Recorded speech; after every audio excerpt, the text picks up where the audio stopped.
إذا السماء انفطرت وإذا الكواكب انتثرت وإذا البحار فجرت وإذا القبور بعثرت علمت نفس ما قدمت وأخرت يا أيها والصلاة والسلام على سيدنا محمد أشرف رسول الله وعلى آله وأصحابه الفائزين برضا الله أما بعد أعوذ بالله من الشيطان الرجيم بسم الله الرحمن الرحيم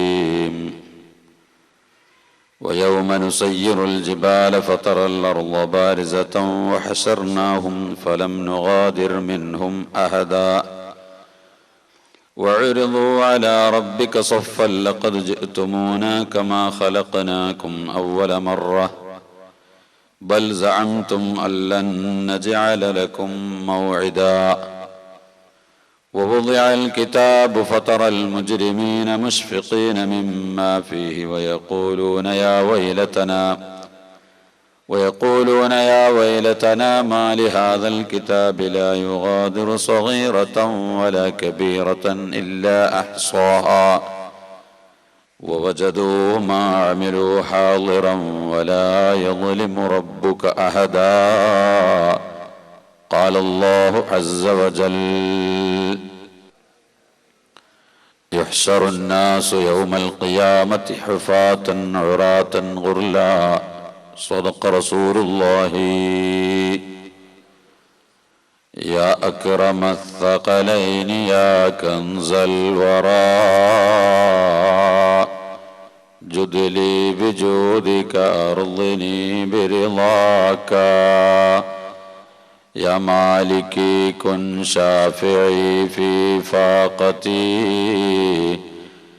إني فقير في الورى لغناك أنا طامع بالجود منك ولم يكن لأبي حنيفة في الأنام سواك أمة سيدنا محمد. ഏറ്റവും ആദരണീയരായ പണ്ഡിതന്മാരെ, ബഹുമാന്യരായ കാരണവന്മാരെ, സ്നേഹമുള്ള യുവാക്കളെ, സുന്നത്ത് ജമാഅത്തിന്റെ പ്രവർത്തകരെ, സഹോദരിമാരെ, സുഹൃത്തുക്കളെ, അല്ലാഹു സുബ്ഹാനഹു വ തആല നമ്മുടെ ഈ ഒരുമിച്ചുകൂടൽ നാളെ സ്വർഗത്തിൽ അവൻ്റെ ഹബീബായ നബി സല്ലല്ലാഹു അലൈഹി വസല്ലമ തങ്ങളുടെ കൂടെ ഒരുമിച്ച് കൂടാൻ പറ്റിയ അമലായി ഖബൂൽ ചെയ്യുമാറാവട്ടെ. ഈ മഹത്തായ മജ്ലിസ് സംഘടിപ്പിക്കുകയും ഇതിനെ സഹായിക്കുകയും ഇവിടെ ഒരുമിച്ച് കൂടുകയും ചെയ്ത എല്ലാ സ്ത്രീ പുരുഷന്മാരുടെയും നമ്മോട് ബന്ധപ്പെട്ടവരുടെയും നമ്മുടെ ഈ ക്ലാസ് ലോകത്തിൻ്റെ വിവിധ ഭാഗങ്ങളിൽ ഇരുന്നു കൊണ്ട് കേൾക്കുന്ന മുഴുവൻ സഹോദര സഹോദരിമാരെയും, സുന്നത്ത് ജമാഅത്തിന്റെ ഇത്തരം ക്ലാസുകൾ, സുന്നി ഓൺലൈൻ ക്ലാസ് റൂം വിശേഷിച്ചും അതിൻ്റെ അഡ്മിന്മാരും പ്രവർത്തകരും ഡയറക്ടർമാരും എല്ലാവരെയും അള്ളാഹു രണ്ട് ലോകവും വിജയിച്ച മുഅ്മിനീങ്ങളിൽ പെടുത്തുമാറാവട്ടെ. ആമീൻ. പലരും പ്രധാനപ്പെട്ട പല വിഷയങ്ങളും ദുആ വസിയ്യത്ത് പറഞ്ഞിട്ടുണ്ട്. ഇൻഷാ അള്ളാഹ് നമുക്ക് അവസാനം ദുആ ചെയ്ത് പിരിയാം. ഈ ഇരുത്തവും ഈ സന്ദർഭങ്ങളുമൊക്കെ നാളെ പരലോകത്ത് മഹ്ശറ വൻസഭയിൽ നമ്മുടെ ദുരിതങ്ങളെ അള്ളാഹു നീക്കി തരുന്ന ഇരുത്തമാക്കി സ്വീകരിക്കുമാറാവട്ടെ. പരലോകം, മഹ്ശർ എന്ന വിഷയം, ഇന്നലെ ഞാൻ പരാമർശിച്ച വിഷയങ്ങൾ തന്നെ ആമുഖമായി ഞാൻ പറഞ്ഞു. ഒരുപാട് വിഷയങ്ങൾ അതിൽ ഇനിയും പറയാൻ കിടക്കുകയാണ്. അത്യാവശ്യപ്പെട്ട പലതും വിട്ടുപോയിട്ടുമുണ്ട്. പക്ഷെ എല്ലാം കൂടി പറയുമ്പോൾ തന്നെ അത്യാവശ്യപ്പെട്ട പലതും പറയാൻ വിട്ടുപോയിട്ടു തന്നെ എത്ര സമയം പിടിച്ചു എന്ന് നിങ്ങൾക്ക് ഇന്നലെ അനുഭവമാണല്ലോ. ഖബറിൽ നിന്ന് അല്ലാഹു തആല നിശ്ചയിക്കുന്ന ഒരു സന്ദർഭം നാം മദ്രസയിൽ പഠിച്ച കാലത്ത് തന്നെ ഇസ്രാഫീൽ അലൈഹിസ്സലാം സൂർ എന്ന കാഹളത്തിൽ ഊതുമ്പോൾ ഈ ലോകം നശിക്കും. രണ്ടാമത് ഇസ്രാഫീൽ അലൈഹിസ്സലാം സൂർ എന്ന കാഹളത്തിൽ ഊതുമ്പോൾ പുനർജന്മമുണ്ടാകും, മഹ്ശറയിലേക്ക് യാത്രയാക്കപ്പെടും. ഇങ്ങനെ നാം പഠിച്ചു വെച്ചിട്ടുണ്ട്. സത്യം അങ്ങനെ തന്നെയാണ്. പക്ഷെ ഇത് മൂന്നാമത്തെ ഊതുമ്പോഴാണ് മഹ്ശറയിലേക്ക് യാത്രയാക്കപ്പെടുന്നത് എന്നാണ് ഖുർആൻ വിവരിച്ചിട്ടുള്ളത്. ഒന്നാമത്തെ ഊത്തോടുകൂടി ഈ ലോകം മുഴുവനും കടപുഴകി പർവ്വതങ്ങളെല്ലാം ചിന്നിച്ചെതറുവാനും ആകാശങ്ങൾ ഇടിഞ്ഞു വീഴുവാനും ഈ ലോകത്തിന്റെ എല്ലാ നിലപാടുകളും തെറ്റി സൂര്യനക്ഷത്രാദികളും മുഴുവനും തകിടം മറിഞ്ഞ് ആകപ്പാടെ അന്തരീക്ഷം മലിനമാകുന്ന കോലാഹലങ്ങൾ സൃഷ്ടിക്കുന്ന രംഗമാണ് ഒന്നാമത്തെ ഊത്തിൽ നടക്കുന്നത്. രണ്ടാമത്തെ ഊത്ത് നടക്കുമ്പോൾ ഇസ്രാഫീൽ അലൈഹിസ്സലാം രണ്ടാമത്തെ ഊത്ത് നടക്കുമ്പോഴാണ് ഈ ലോകം നശിക്കുന്നത്. അപ്പോൾ പിന്നെ മൂന്നാമത്തെ ഊത്ത് ഊതുമ്പോഴാണ്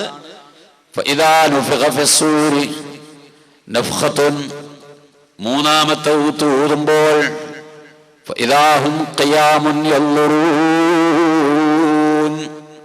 പരലോകത്തേക്കുള്ള യാത്ര മൂന്നാമത്തെ ഊത്തിന് ശേഷമാണ്.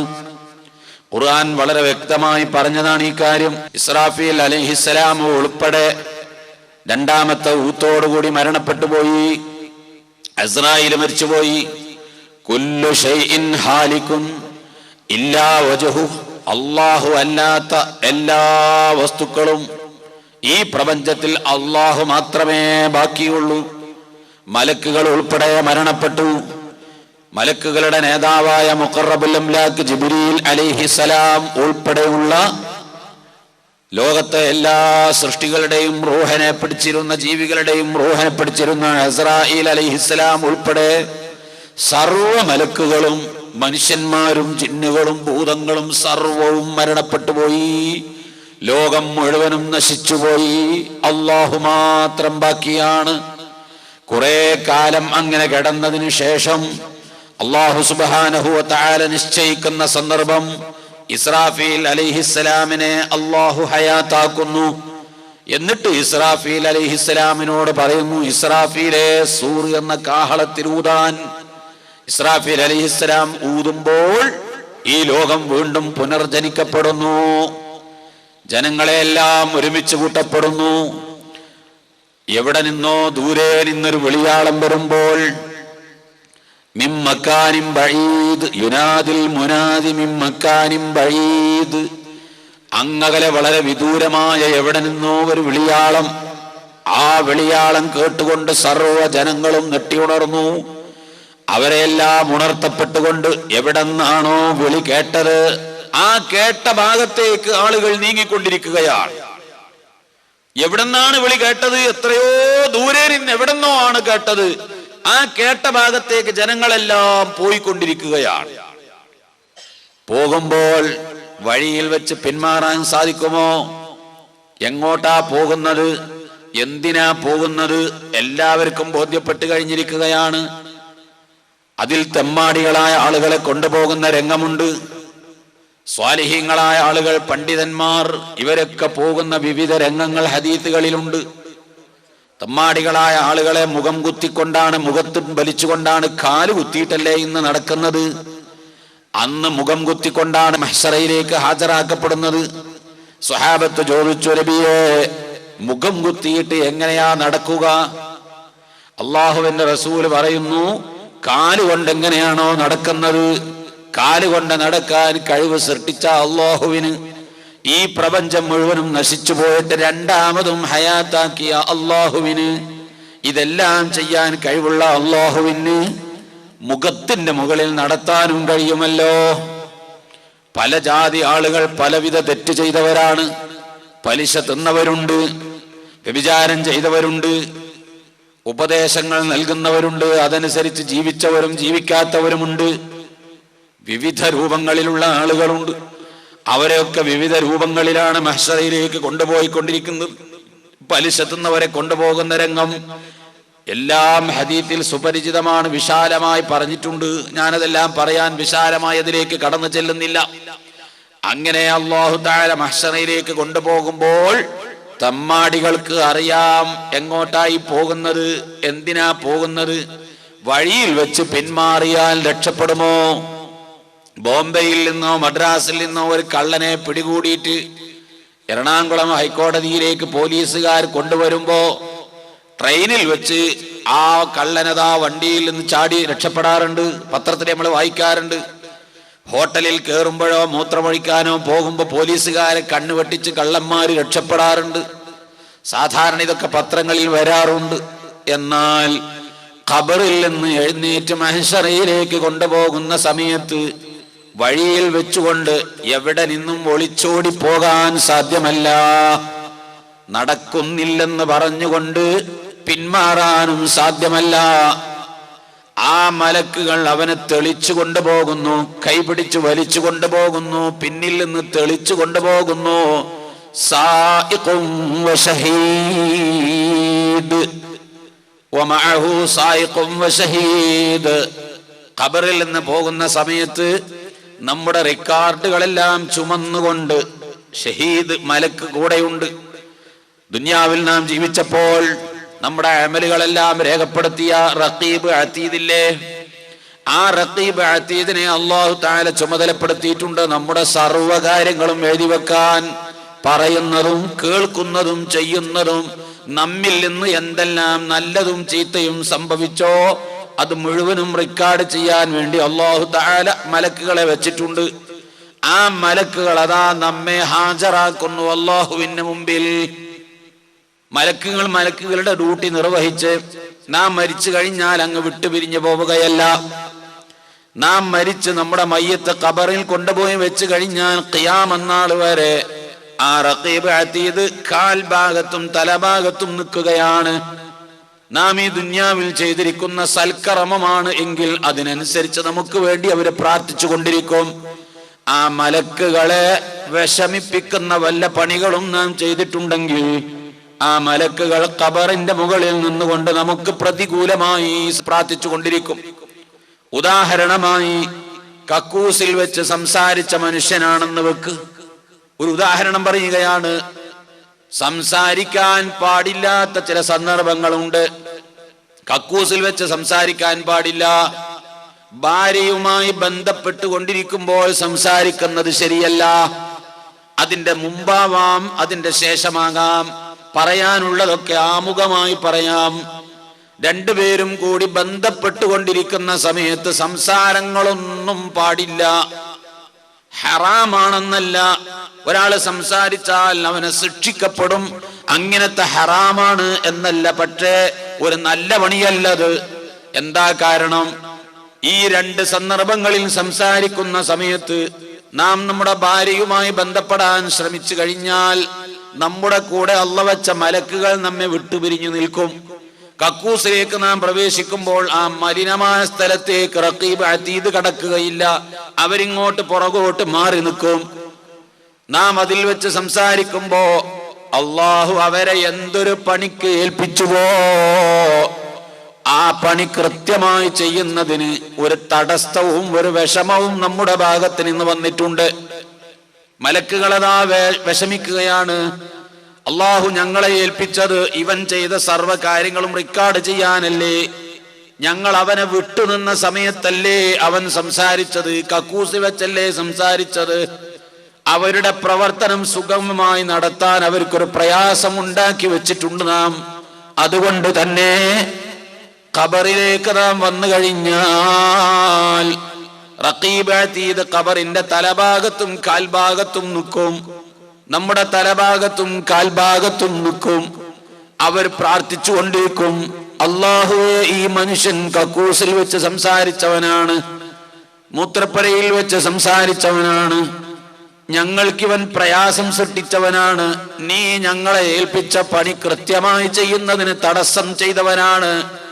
അതുകൊണ്ട് റഹ്മാനായ റബ്ബേ, ഖിയാമത്ത് നാൾ വരെ ഇവനെ നീ ശിക്ഷിച്ചു കൊണ്ടിരിക്കണേ അല്ലാഹ് എന്ന് റഖീബ് അതീദ് ഖബറിന്റെ സമീപത്ത് വെച്ചുകൊണ്ട് പ്രാർത്ഥിക്കുമെന്ന് പരിശുദ്ധ ഇസ്ലാം നമ്മെ പഠിപ്പിക്കുന്നു. ഇതുപോലെ ഭാര്യയുമായി ബന്ധപ്പെടുന്ന സമയത്തും നാം സംസാരിക്കുന്നത് ശരിയല്ല.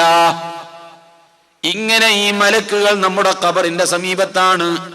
ഇത് വിചാരിച്ചുകൊണ്ട്, ഇത് പേടിച്ചുകൊണ്ട്, സൂക്ഷിച്ചുകൊണ്ട് കക്കൂസിനുള്ളിൽ കടന്നാൽ സംസാരിക്കാതെ മിണ്ടാതെ ആ കാര്യങ്ങൾ ചെയ്തുകൊണ്ട് തിരിച്ചു പോരുന്ന പക്ഷം അള്ളാഹുവിന്റെ മലക്കുകൾ ആ ഖബറിൽ നിന്നുകൊണ്ട് നമുക്ക് വേണ്ടി പ്രാർത്ഥിക്കും. പടച്ചവനെ, ഞങ്ങൾക്ക് ഒരു പ്രയാസവും വരുത്താത്ത മനുഷ്യനാണ്, അതുകൊണ്ട് ഇദ്ദേഹത്തെ ഖബറിൽ വെച്ച് ശിക്ഷിക്കല്ല അല്ലാഹ്.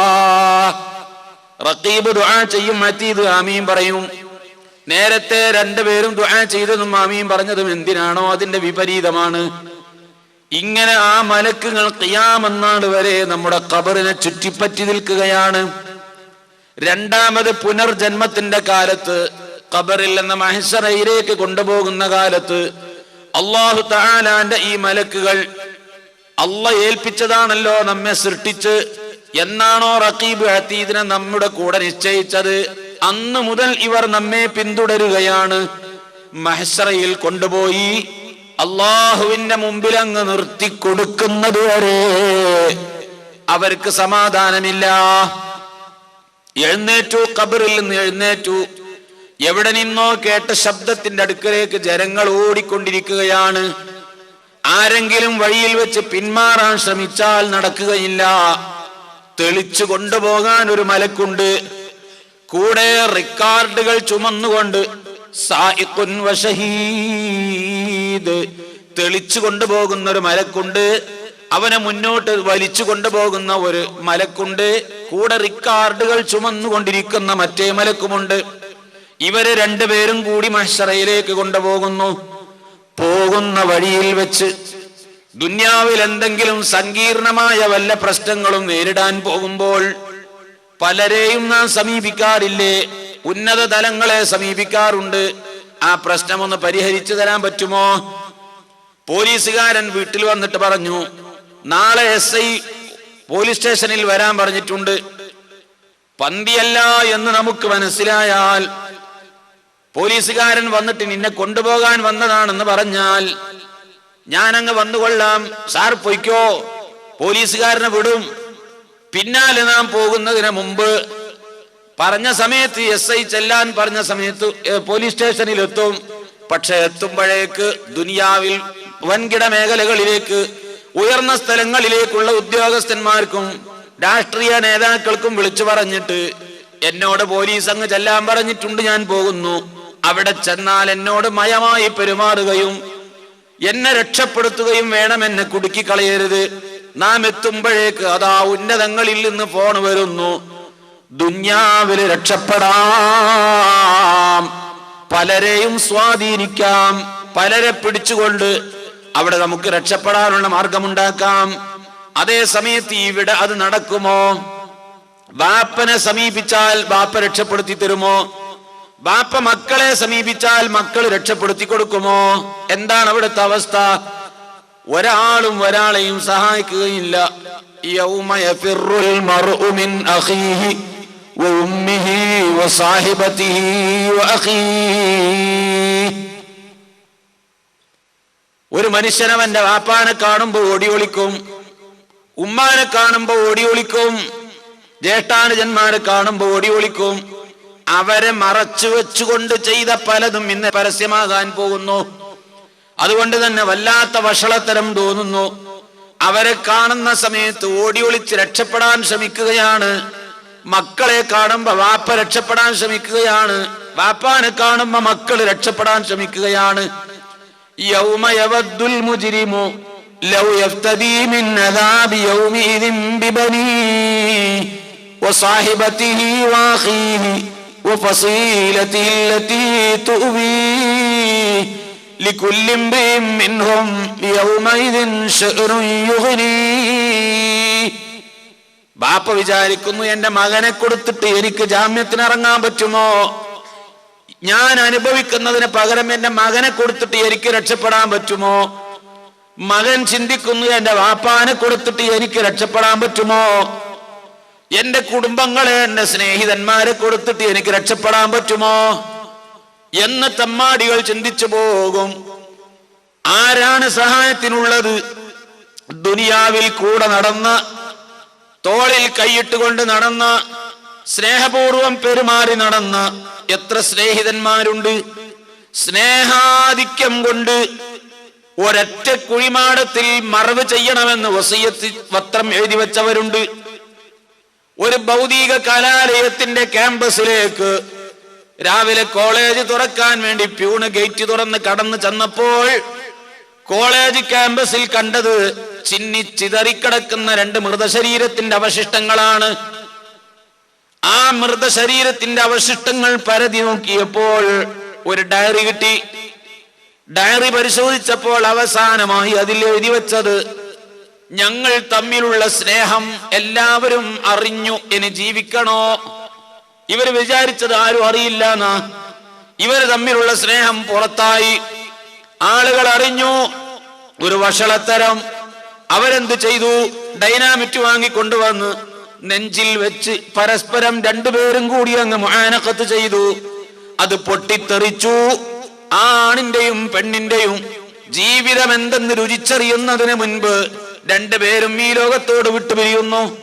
നെഞ്ചിൽ വെച്ച് അത് 2ഉം പൊട്ടിത്തെറിച്ചുകൊണ്ട് അവരങ്ങ് മരിച്ചു. കോളേജ് ക്യാമ്പസിൽ ചിന്നിച്ചെറിയ മൃതശരീരത്തിന്റെ ഇടയിൽ അവർ എഴുതി വെച്ചത്, ഞങ്ങളുടെ 2 പേരുടെയും മൃതശരീരം ഒരൊറ്റ കുഴിമാടത്തിൽ മറവ് ചെയ്യണം. അവരുടെ സ്നേഹമാണത്. ഭൗതിക ലോകത്ത് അവർ സ്നേഹിച്ചതാ നിലക്കാണ്. ഒരൊറ്റ ഖബറിൽ കിടന്നുറങ്ങാൻ വേണ്ടി വസിയത്ത് ചെയ്ത് എഴുതി വെച്ച സ്നേഹിതന്മാരില്ലേ? അൽ അഖില്ലാഉ യൗമൈദിൻ ബഅളുഹും ലിബഅളിൻ അദൂ. ഇത്തരം സ്നേഹിതന്മാർ പരലോകത്ത് വരുമ്പോ ശത്രുക്കളാണ്. നീയാണ് എന്നെ പറ്റിച്ചത്, നീയാണ് എന്നെ പിഴപ്പിച്ചത്, നീയാണ് എന്നെ വഞ്ചിച്ചത്, ഞാൻ ഈ വിധത്തിൽ തരം താഴ്ന്നു പോയത് നിന്നെ കൊണ്ടാണ് എന്ന് പറഞ്ഞുകൊണ്ട് പരസ്പരം പഴിചാരുന്നു. നല്ല സുന്നത്ത് ജമാഅത്തിന്റെ അഖീദയിൽ പഠിച്ചു വിശ്വസിച്ച് പ്രവർത്തിച്ചു കൊണ്ടിരിക്കുമ്പോ കോളേജിൽ പഠിക്കുന്ന സമയത്ത് സ്നേഹിതനായി കിട്ടിയ ഒരാൾ തനിക്ക് എവിടെ നിന്നോ പകർന്നു കിട്ടിയ ബിദ്അത്തിന്റെ വിശ്വാസം, അള്ളാഹുവിന്റെ മഹാന്മാരെ തരം താഴ്ത്തുന്ന, അമ്പിയാക്കളെ മോശമാക്കുന്ന, അള്ളാഹുവിന്റെ ഔലിയാക്കന്മാരെ കുറ്റപ്പെടുത്തുന്ന പൂർവീക കാലമായി മുസ്ലിം സമുദായം നബി സല്ലല്ലാഹു അലൈഹി വസല്ലമ തങ്ങൾ മുതൽ ഇന്ന് വരെ നിരാക്ഷേപം ചെയ്തു വന്നിരുന്ന കാര്യം ഒരു സുപ്രഭാതത്തിൽ അത് ശിർക്കും കുഫറുമായി ചിത്രീകരിച്ചുകൊണ്ട് സുന്നത്ത് ജമാഅത്തിന്റെ പ്രവർത്തന രംഗത്ത് സജീവമായി നടന്നിരുന്ന ആള് ഇപ്പോൾ അവന് കോളേജിൽ വെച്ചോ ബിസിനസിന്റെ രംഗത്തോ അവൻ കൂട്ടുപിടിച്ച തന്റെ സ്നേഹിതൻ കാരണമായി ആ ബിദ്അത്തിന്റെ വിശ്വാസം തന്റെ ഹൃദയത്തേക്ക് പകർന്നിട്ടുണ്ടെങ്കിൽ നാളെ പരലോകത്ത് വരുന്ന സമയത്ത് അത്തരം സ്നേഹിതന്മാര് പറയുന്നു, അൽഅഖില്ലാഉ യൗമൈദിൻ ബഅളുഹും ലിബഅളിൻ അദൂ. ബിദ്അത്തുകാരനെ സ്നേഹിതനാക്കി വെച്ചാൽ നാളെ പരലോകത്ത് പരസ്പരം ശത്രുക്കളായി മാറുമെന്ന് മുഫസ്സിരീങ്ങൾ രേഖപ്പെടുത്തിയിട്ടുണ്ട്. വളരെ ഗൗരവത്തിൽ മനസ്സിലാക്കേണ്ട ഒരു കാര്യമാണ്. നാം സ്നേഹിക്കുന്നതും നാം കൂട്ടുപിടിക്കുന്നതും പരലോകത്ത് ശത്രുക്കളായി മാറുന്നവരെ അല്ല. അപ്പോൾ ദുനിയാവിൽ പലരും ഉണ്ട്, സ്നേഹിതന്മാരുണ്ട്, മക്കളുണ്ട്, മാതാപിതാക്കളെല്ലാം ഉണ്ട്. ഇതൊക്കെ പരലോകത്ത് വരുമ്പോ യൗമ ലാ യൻഫഉ മാലും വലാ ബനൂൻ ഇല്ലാ മൻ അത്തല്ലാഹ ബിഖൽബിൻ സലീം. അവിടെ മക്കളെ കൊണ്ട് ഉപകരിക്കുകയില്ല, സമ്പത്ത് കൊണ്ട് രക്ഷപ്പെടാൻ കഴിയില്ല, മക്കളെന്തെങ്കിലും ചെയ്ത് രക്ഷപ്പെടാൻ കഴിയില്ല, മക്കളെ കൊടുത്ത് ജാമ്യത്തിൽ ഇറങ്ങാൻ പറ്റില്ല, അതിനൊന്നും പറ്റുകയില്ല. മലക്കുകൾ പിടിച്ചു തെളിച്ചു കൊണ്ടുപോവുക തന്നെയാണ്. പോകുന്ന വഴിക്കൊന്ന് മൂത്രമൊഴിക്കാൻ വേണ്ടി ഇപ്പുറത്തേക്ക് തിരിഞ്ഞാലും നടക്കില്ല. ആദം നബി അലൈഹിസ്സലാം മുതൽ ഖിയാമത്ത് നാൾ വരെയുള്ള കോടാനുകോടി ജനങ്ങളെ ഓരോ മനുഷ്യന്റെയും കൂടെ അല്ലാഹു തആല ധാരാളം മലക്കുകളെ വെച്ചിട്ടുണ്ട്. ഇന്ന് നാം മനസ്സിലാക്കുന്നത് നമ്മുടെ കൂടെ റഖീബോ അതീദോ മാത്രമല്ല. നമ്മുടെ കൂടെ എത്ര റഖീബുണ്ട്? എത്ര അതീതുണ്ട്? ഒരൊറ്റ അതീതേ ഉള്ളൂ. റഖീബിനെ അല്ലാഹു ഡെയിലി മാറ്റിക്കൊണ്ടിരിക്കുകയാണ്. ഇന്നലെ ഈ സദസ്സിൽ ഞാൻ പ്രസംഗിച്ചപ്പോൾ, നിങ്ങൾ ഈ സദസ്സിൽ കേട്ടുകൊണ്ടിരുന്നപ്പോൾ ഉണ്ടായിരുന്ന റഖീബ് അല്ല ഇന്ന് നമ്മുടെ കൂടെയുള്ള റഖീബ്. ഇന്ന് ഉള്ള റഖീബ് അല്ല നാളെ നമ്മുടെ കൂടെ ഉണ്ടാകുന്ന റഖീബ്. റഖീബിനെ അല്ലാഹു ഡെയിലി മാറ്റിക്കൊണ്ടിരിക്കും. ഇന്നലെ ഉണ്ടായ അതീത് തന്നെയാണ് ഇന്ന്. മിനിയാന്നുണ്ടായിരുന്ന അതേ അതീത് തന്നെയാണ് ഇന്നലെയും ഇന്നുമുള്ളത്. ഇന്നുള്ള അതേ അതീത് തന്നെയാണ് നാളെയുമുള്ളത്. അപ്പോൾ തന്നെ എത്രയെത്ര റഖീബുകൾ മാറും.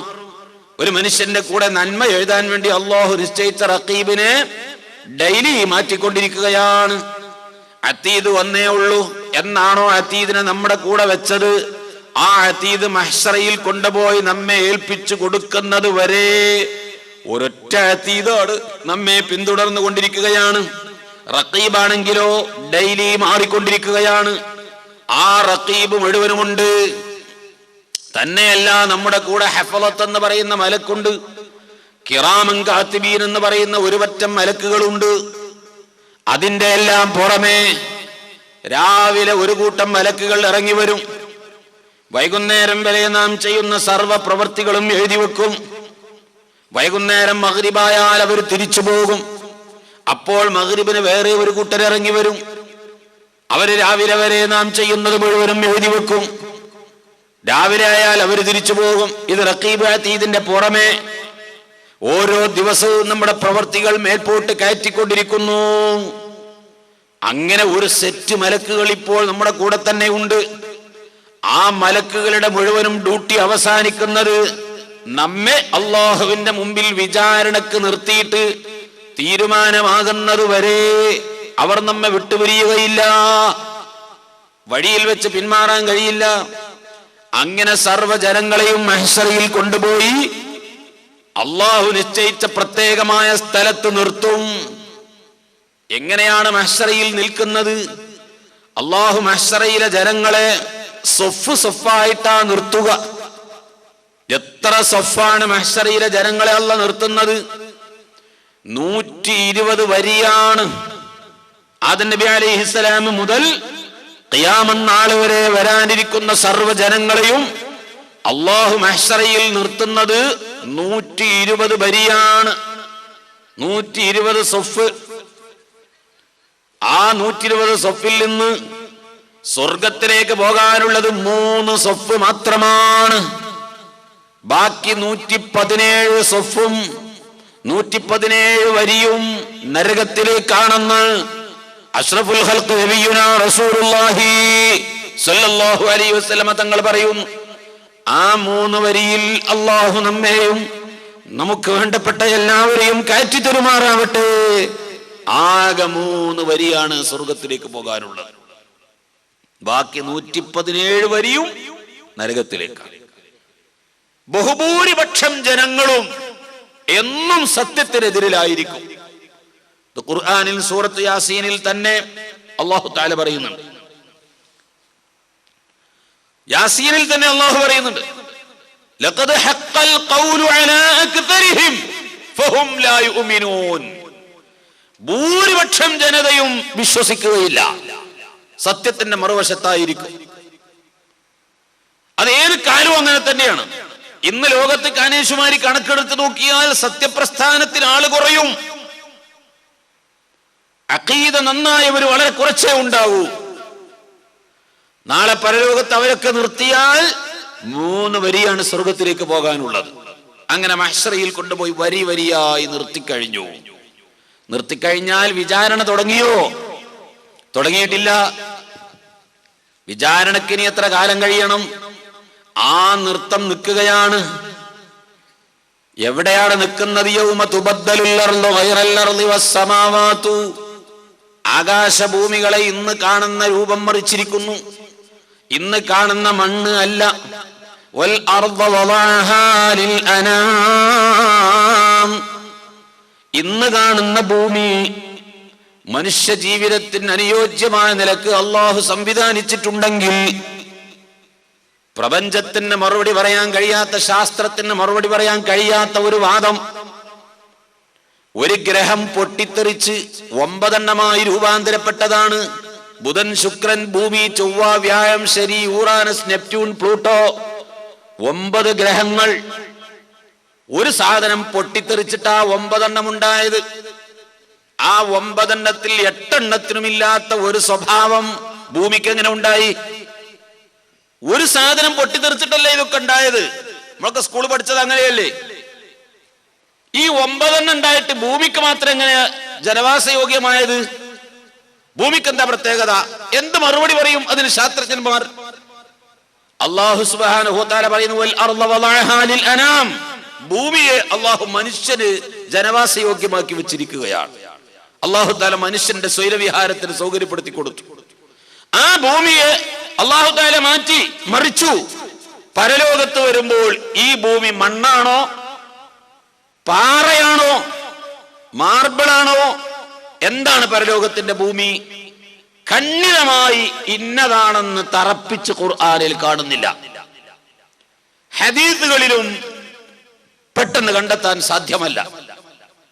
പക്ഷെ ചില പണ്ഡിതന്മാർ അനേകം തെളിവുകളും ന്യായങ്ങളും വെച്ച് പറഞ്ഞത്, അങ്ങനെ തറപ്പിച്ചുറപ്പിച്ച് പറഞ്ഞുകൂടെങ്കിലും ന്യായമായും പല തെളിവുകളെ കൊണ്ടും മനസ്സിലാകുന്നത് മഹ്ശറയിലെ ഭൂമി ലോഹത്തകിടാണ്, ചെമ്പിന്റെ തകിട് പഴുപ്പിച്ചതാണ്.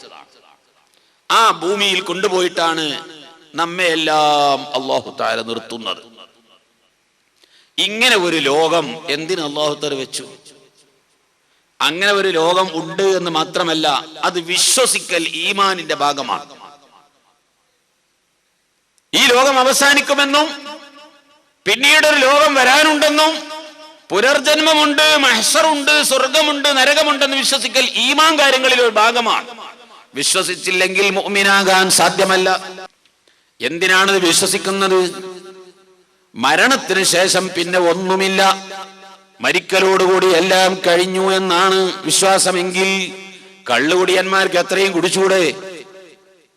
കൊലപാതകം നടത്തുന്നവർക്ക് എത്ര ആളെയും വേണമെങ്കിൽ കൊന്നുകൂടെ? വ്യഭിചരിക്കുന്നവർക്ക് എത്ര മനുഷ്യന്മാരെ വേണമെങ്കിലും വ്യഭിചരിച്ചൂടെ? അരാജകത്വം സൃഷ്ടിച്ചുകൊണ്ട് തോന്നിവാസം ചെയ്ത് നടക്കുന്നവർക്ക് എന്തും എങ്ങനെയും ജീവിക്കാമല്ലോ, കാരണം മരിച്ചാലൊക്കെ കഴിഞ്ഞല്ലോ. ആളുകളെ കൊല്ലാൻ പാടില്ല, മദ്യപിക്കാൻ പാടില്ല, വ്യഭിചരിക്കാൻ പാടില്ല, സുഹൃതങ്ങൾ ചെയ്യണം, നമുക്ക് തോന്നിയതും ആഗ്രഹിച്ചതും മുഴുവനും അങ്ങ് ചെയ്തുകൂടാ, നടപ്പാക്കിക്കൂടാ എന്ന് വിചാരിച്ച് കുടുസായിട്ട് വിഷമം സഹിച്ചുകൊണ്ട് ഭൗതിക ലോകത്ത് ജീവിക്കുന്ന ആളുകൾ, അവർക്കൊന്നും കിട്ടാനില്ല, മരിക്കലോടുകൂടി അതും കഴിഞ്ഞു എന്നാണോ? ഒരിക്കലും സാധ്യമല്ല. ഈ ദുനിയാവിൽ കള്ളു കുടിച്ചവന് ശിക്ഷ കൊടുക്കുകയാണെങ്കിൽ ഭൗതിക ലോകത്ത് അതിനെ പറ്റിയൊരു നിയമമില്ല. മാത്രമല്ല, ഒരാളെ കൊന്നാൽ, 4 or 5 ആളെ കൊന്നാൽ അയാൾക്ക് ഈ ലോകത്ത് കൊടുക്കുന്ന ശിക്ഷ എന്താണ്?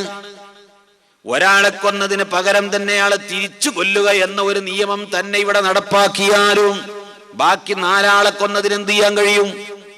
ഭൗതിക ലോകത്തെ നിയമങ്ങൾ മുഴുവനും അപര്യാപ്തമാണ്. മനുഷ്യൻ ചെയ്യുന്ന തെറ്റുകുറ്റങ്ങൾക്ക് മതിയായ ശിക്ഷ കൊടുക്കാൻ മനുഷ്യനെ കൊണ്ട് സാധ്യമല്ല, ഭൗതിക ലോകത്തെ ഒരു ശക്തിക്കും സാധ്യമല്ല. മതിയാവുന്ന ശിക്ഷ കൊടുക്കണമെങ്കിൽ അല്ലാഹുവിന് മാത്രമേ കഴിയൂ. അത് നശിക്കാത്ത ഒരു ലോകത്ത് 100 ആളെ കൊന്നതിനും മതിയാകുവോളം ശിക്ഷ കൊടുക്കുന്ന ഒരു ലോകമുണ്ടെന്നും ആ ലോകത്തേക്ക് ശിക്ഷ മാറ്റിവെച്ചാൽ മാത്രമേ പൂർണ്ണാർത്ഥത്തിൽ കൊടുക്കാൻ കഴിയുകയുള്ളൂ എന്നും എനിക്ക് അങ്ങനത്തെ ഒരു ലോകം വരാനുണ്ടെന്നും അവിടെ എന്നെ ശിക്ഷിക്കുമെന്ന ബോധം നമ്മുടെ ഹൃദയത്തിൽ കടക്കുമ്പോഴാണ് ഈ ലോകത്ത് സുഹൃതങ്ങൾക്ക് സ്ഥാനമുള്ളത്. അരാജകത്വം നിർമാർജനം ചെയ്യാൻ കഴിയൂ, കൊലപാതകങ്ങളെ തടുക്കാൻ കഴിയൂ, മദ്യപാനത്തെ തടുക്കാൻ കഴിയൂ. ഒരു മനുഷ്യൻ ചെയ്യുന്ന തെറ്റിന്, ആ ചെയ്ത തെറ്റിന് അർഹമായ ശിക്ഷ ദുനിയാവിൽ ഒരു സൃഷ്ടിക്കും കൊടുക്കാൻ കഴിയില്ല.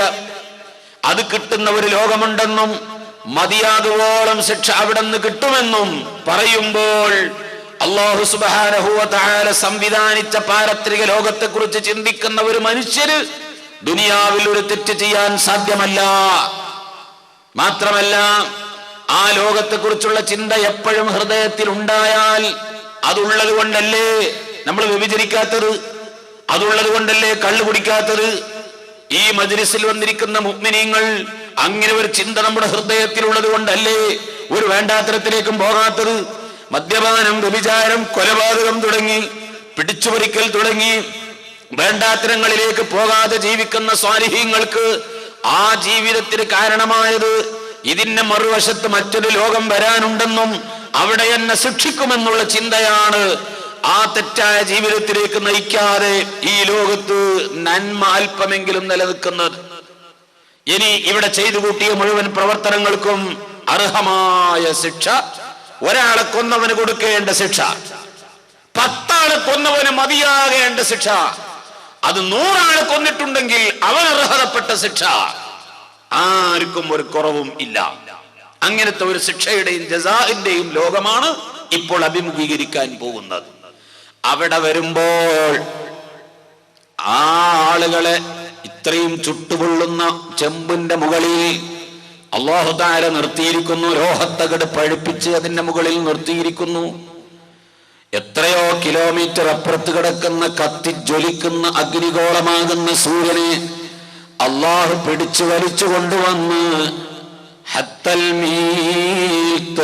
ശംസു അലാ റഊസിഹിം, തലക്ക് മുകളിൽ സൂര്യനെ കൊണ്ടുവരുന്നു. ഹത്തൽ മീൽ, ഒരു സുറുമക്കോലിന്റെ അത്ര, കണ്ണിൽ സുറുമയിടാൻ വേണ്ടി വെച്ച ഒരു കോലില്ലേ, ആ കമ്പിയുടെ അത്ര അടുത്തേക്ക് കൈയൊന്ന് പൊക്കിയാൽ സൂര്യന്മേൽ തട്ടും. ആ നിലക്ക് കൊണ്ടുവരുന്നു. വിയർപ്പിൽ കടന്ന് കടിഞ്ഞാണിടപ്പെട്ടിരിക്കുന്നു.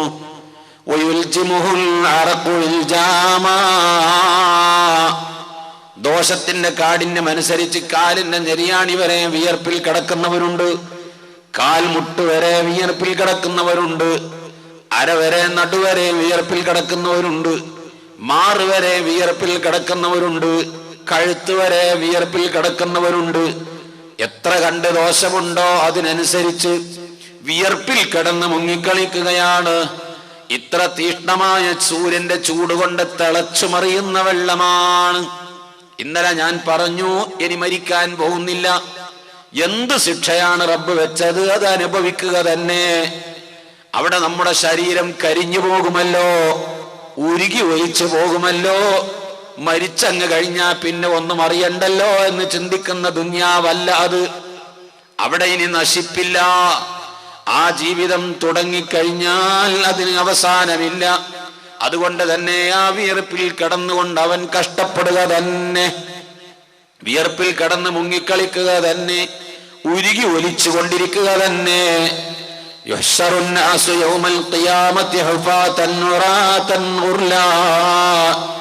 ചെരുപ്പ് ധരിച്ചിട്ടില്ല, ചേലാകർമ്മം ചെയ്യപ്പെട്ടിട്ടില്ല.